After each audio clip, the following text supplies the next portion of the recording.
हरिवंश जी, ये city of Joy Calcutta में पत्रकार के रूप में, मीडिया पर्सन के रूप में काम किया। मैं फिर एक बार उनको स्वागत और वंदन करता हूं। Mister Kiran Rijiju ji sitting on the dais, he is very well known person to me. उनका साथ मेरा पिछले कोई साल काम करने का मौका मिला, आगे भी मिलेगा। मैं किरण रिजिजू जी को मेरा दिल से आभार प्रकट करता हूं। ये पूरा जो अरेंजमेंट है, उनका अरेंजमेंट किया है हमारी स्पीकर साहब Rathindra Bose ji. He is a very dynamic energetic speaker of West Bengal Legislative Assembly. Please accept my best wishes to Mr. Rathindra Bose, our Honorable Speaker. Umesh Rai ji है, MOS Parliamentary Affairs and Leader of Opposition Ritabrata Banerjee. इस 2 दिन का जो महत्वपूर्ण कार्यक्रम है, orientation हमारी जो कार्यक्रम, इसमें बहुत सारा प्रदेश से अध्यक्ष जी आया है, खास करके यूपी, मध्य प्रदेश, राजस्थान, ओडिशा, सिक्किम। मैं सबको पश्चिम बंगाल सरकार की ओर से तहे दिल से मैं वेलकम कर रहा हूं, आभार प्रकट कर रहा हूं। और the parliamentarian mister Premchand ji भी sitting in this house, I would like to convey my best विशेष মিস্টার প্রেমচাঁদ জি। আর আমার সাথে পশ্চিমবঙ্গ বিধানসভার সমস্ত সদস্যরা, আমার কলিগ মিনিস্টাররা এবং এই ব্যবস্থাপনা যারা করেছেন, স্পিকারের সচিবালয় এবং রাজ্য সরকারের আধিকারিক তারা আছেন। खास करके जो हमारी पार्लियामेंट से जो आधिकारिक लोग, पार्लियामेंट का सचिव से लेकर सब लोग ने इनको मदद किया है। इतना 1.5 महीने का सरकार है, असेंबली है, उसमें आप लोग इतना मदद किया, इसलिए इतना अच्छा कार्यक्रम, ए मीनिंगफुल ओकेजन ऑर्गेनाइज हम लोग किया। इसलिए लोकसभा सेक्रेटेरिएट को मैं दिल से आभार प्रकट करता हूं। पहले तो मैं ज़्यादा बात नहीं बोलूँगा। आज सब MLA लोग का इस ओरिएंटेशन कैंप में अच्छा करके सीखना है। जो बात कुछ दिन पहले कुछ पहले मिस्टर रिजिजू जी ने बताया, ये कोई पहली बार जो चुन के आता है उनको सीखना पड़ता है। इसलिए ये 2 दिन का कैंप में आप सबको सीखना पड़ेगा। लेकिन ये जो असेंबली है, इसका जो एक इतिहास है, ये सबको आज बोलना मैं चाहता हूं। ऑनरेबल स्पीकर साहब है mister Om Birla ji, other distinguished guest sitting on the dais. 1947 जब हमारी देश को बाइफरकेट करने के लिए बात चल रहा था ब्रिटिश का साथ, और उस वक्त ये बंगाल जो अनडिवाइडेड बंगाल था, ये कहाँ जाएगा? पाकिस्तान में जाएगा ना इंडिया में रहेगा? इसके ऊपर बहुत सारा बात हुआ, डिस्कशन हुआ, बहुत सारा चर्चा हुआ। Finally ruler the then time British, they directed जे प्लीज आप लोग जो आज जो असेंबली है विधानसभा, उनका नाम था आइन सभा, जो आप वहां जाओ, वहां जाकर मेजोरिटी का ओपिनियन लो, ओपिनियन लेकर आओ, उसका बाद हम लोग फैसला करेगा। ये undivided including east and west दोनों एक साथ पाकिस्तान में जाएगा ना, ईस्ट जाएगा पाकिस्तान में, वेस्ट रहेगा भारत में। देखिए, उस वक्त डॉक्टर श्यामा प्रसाद मुखर्जी ने आइन सभा का मेंबर था, उन्होंने ये मुद्दा उठाया as per the direction and advice by the ruler. ये कहां रहेगा? पूरा दिन बहस हुआ। उसका बाद 58 law makers casted their vote in favor of India and 21 in favor of Pakistan. इसलिए आज जो खास करके मैं बंगाल से आती हूं, सन ऑफ द सॉयल हूं, ये बंगाल भारत में है, इसके सबसे बड़ा डिसीजन इस असेंबली में हुआ था। ये नहीं होता तो पिछले क्या था, आने वाला दिन क्या होगा, वो तो बाद में है। आज जो हम भारत माता के चरण में हम लोग का आश्रय मिला है, ये पूरा श्रेय असेंबली का है, डॉक्टर श्यामा प्रसाद मुखर्जी का है। उनकी 125वां जन्म जयंती 6 तारीख है, उसको मैं मेरा दिल से नमन और वंदन करता हूं। और श्यामा प्रसाद मुखर्जी नहीं रहता तो हम लोग आज इतना भाषण देने का काम, चुनाव लड़ने का काम, जीतने का काम, राजनीति करने का काम हम लोग को मौका नहीं मिलता। ये हमारी आज का ये ओरिएंटेशन कैंप में सबको स्वीकार करना चाहिए। दूसरा, मैं तो डेली 5 बार आपका सामने बोलता हूं, लंबा रिश्ता है बंगाल का हर चुने हुए पॉलिटिकल पब्लिक रिप्रेजेंटेटिव का साथ, लेकिन मैं कुछ नेगेटिव नहीं बताऊंगा, लेकिन हालत बता रहा हूं। मेरा 4 बार हो गया एमएलए, 2 बार हो गया एमपी, तब मैं 6 टाइम लॉ मेकर बन गया जनता से वोट से। तब यहां जो सिस्टम पहले था, इतना बुरा सिस्टम पहले नहीं था। हमारी जितना भी चीफ मिनिस्टर का नाम हरवंश सिंह ने बताया, स्वतंत्र का बाद कॉन्स्टिट्यूशन जब हुआ उसका बाद इतना बुरा हालत बंगाल में नहीं था।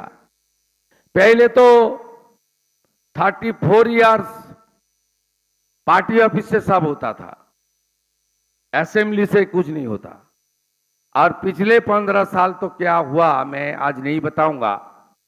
ये एलओपी है, सब है, हम लोग एक साथ चल रहा है, अभी खड़ा करना है। मेरा अनुभव जो है 2006 का एमएलए, दी देन कम्युनिस्ट रूल, उसका बाद 2016, उसका बाद 21 एलओपी, वो जो असेंबली खास करके लीडर ऑफ अपोजिशन। आप ये कोई निंदा का बात नहीं है, अपना असेंबली का, आपका राज्यों का कोई निंदा करने का कोई चीफ मिनिस्टर का शोभा नहीं होता है। लेकिन मैं ही बता रहा हूं, यहां जो सिस्टम हो गया था, एमएलए एमपी का कोई मर्यादा नहीं है, कोई मर्यादा ही नहीं था। एक बीडीओ, एक थानादार, वो एमएलए का फोन भी नहीं पकड़ता था। हर डिस्ट्रिक्ट में दिशा कमेटी का मीटिंग भी नहीं होता था। कोई सरकारी कार्यक्रम, स्टेट गवर्नमेंट और central government, foundation stone laying, inauguration, उसमें आप लोग को इनविटेशन नहीं मिलता था। स्वतंत्रता दिवस, रिपब्लिक डे, स्वामी विवेकानंद जी का जन्मदिन, कवि गुरु रविंद्रनाथ टैगोर जी का जयंती, बंगाल में सरकार की एक्सचेकर से जो कार्यक्रम होता था, उसमें कोई विधायक, वो विधायक कुछ विधायक को मिलता था, उनका पॉलिटिकल आइडेंटिटी को देखते हुए उनको इनविटेशन मिलता था। ये ठीक नहीं है। चुनाव होगा, चुनाव के दौरान पॉलिटिकल फाइट होगा। पिछले 5 साल में एलओपी था, एक भी एडमिनिस्ट्रेटिव मीटिंग में नहीं बुलाया। मुझे 5 बार असेंबली से सस्पेंड किया। 60 महीने के अंदर 11.5 महीने असेंबली का बाहर एलओपी था। हर बजट सेशन, इंपॉर्टेंट सेशन जब आता था, उसको सस्पेंड कर दो, उसको सस्पेंड कर दो। इस तरीके से हालत था। लेकिन आज हालत बदल गया, जनता ने बदल दिया, पूरा मौसम बदल गया। मैंने 5 बार ये 1.5 महीने में एडमिनिस्ट्रेटिव रिव्यू मीटिंग किया, सब एमएलए को बुलाया, मेरा पार्टी का एमएलए लोग को भी बुलाया, ऑपोजिशन का एमएलए लोग को भी बुलाया। बजट हुआ हमारा, रूलिंग पार्टी का एमएलए का काम भी बजट में है, ऑपोजिशन का काम भी बाजन में हम लोग रखा है। एक साथ बंगाल को खड़ा करना चाहिए। स्पीकर साहब मुझे बोल रहा था मंच पर, ये शुभेंदु जी बंगाल में पहले जैसे माहौल था वो बना दीजिए। इसमें इतना हाई रिच ह्यूमन रिसोर्स है, ये हमारी डिवोशनल कैपिटल है, श्री चैतन्य देव स्वामी विवेकानंद की भूमि है। इसको ये एडुकेशन हब है, ये इंडस्ट्री का हब है। यहां प्रकृति मां भगवान ने सब दिया है, इतना रॉ मटेरियल, इतना अच्छा गंगा माता, इतना बड़ा बे ऑफ बंगाल समुंदर, इतना खूबसूरत टाइगर हिल, इतना अच्छा हमारी फॉरेस्ट, इतना बड़ा बड़ा राजमार्ग, इतना अच्छा रेलवे कनेक्टिविटी, इतना बड़ा state. It's a gateway of entire north eastern, not only the north eastern, Nepal, Bangladesh, Bhutan, the neighbouring country, सब इस स्टेट के ऊपर डिपेंड करता है। इतना अच्छा अच्छा हमारी सी पोर्ट है, रिवर पोर्ट है, इतना मौका है, इतना हाई स्किल्ड पीपुल है, इतना ह्यूमन रिसोर्स में क्वालिटी है। जितना भी नोबेल मिला है देख लीजिए, सब बंगाल से आता है। इसको खड़ा करना चाहिए, मजबूत करना चाहिए। इसलिए प्रधानमंत्री नरेंद्र मोदी जी का जो आवाज, विकास भी होगा, विरासत भी होगा, यही अगले दिन बंगाल में लेकर जाना चाहिए। स्पीकर साहब मुझे एडवाइस किया है, वो बहुत अनुभवी नेता है, मेरा बड़ा भाई है, मुझे गाइड करता है। आने वाला दिन में बंगाल में डेमोक्रेसी को अच्छा मजबूत करना, पार्लियामेंट्री सिस्टम को अच्छा करना और हमारी एमएलए लोग को बहुत पॉपुलर बनाना, सरकार का साथ जोड़ के काम करना, ये सब में हम लोग काम करेगा। और हमारी असेंबली में बहुत सारा काम करना है। हम लोग आने का बाद में स्पीकर साहब को रिक्वेस्ट किया था, लाइव कर दीजिए ना, जिसको जो बोलना है जनता को देखने दीजिए ना, ये कौन क्या करता है, हम लोग क्या कर रहा है, देखने दीजिए। लाइव चालू हुआ, लाइव नहीं था। ये तो शर्म का बात है। पूरा आपका लोकसभा सेक्रेटेरिएट यहां है, दूसरा बड़ा बड़ा प्रदेश का स्पीकर साहब लोग है, यहां अभी भी वोटिंग होता है पेपर में, electronics voting meeting are not functioning.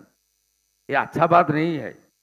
सब लोग सुन रहा है, लाइव कर रहा है, इसको सुधारना चाहिए। असेंबली इंफ्रास्ट्रक्चर,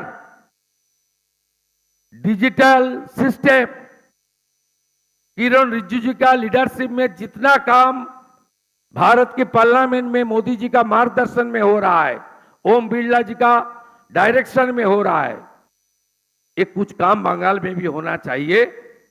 इसलिए बंगाल असेंबली, उनका लाइब्रेरी, उनका म्यूजियम, उनका इंफ्रास्ट्रक्चर, उनका सब जनता ओरिएंटेड होना चाहिए। बाबा साहेब आम्बेडकर जी ने एक संविधान दिया है, जो हमारी फाइनल वर्ड है, उसमें 3 लाइन है, for the people, by the people, of the people, not for the party, not by the party, of the party.